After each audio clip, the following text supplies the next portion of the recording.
Meus amigos, Salmo 59:16, ele foi escrito, deixa eu ver, certificar-me aqui, pelo rei Davi, é um mictão, e ele diz o seguinte, no versículo 16 do Salmo 59, eu, porém, cantarei a tua força pela manhã, louvarei com alegria a tua misericórdia, porquanto tu foste o meu alto refúgio e proteção no dia da minha angústia.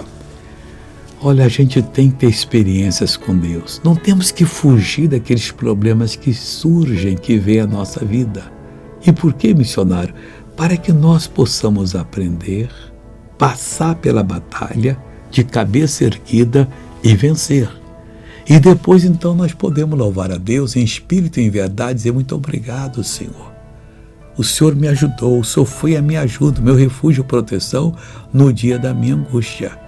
Veja essa pessoa que foi abençoada. Artrite, artrose, reumatismo, bursite, tudo eu tinha nesse braço. Não, Conteraíte, quem abotoava é meu esposo. para pentear o cabelo. Era ele também penteia meu cabelo, é ele. Ele dizia assim, corta esse cabelo, filho. Eu disse, Me dando trabalho. corto não. Ele quer que eu corte porque ele é quem penteia. E agora?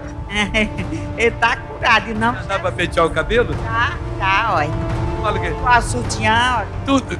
Você está desempregado, vai arranjar outro emprego agora.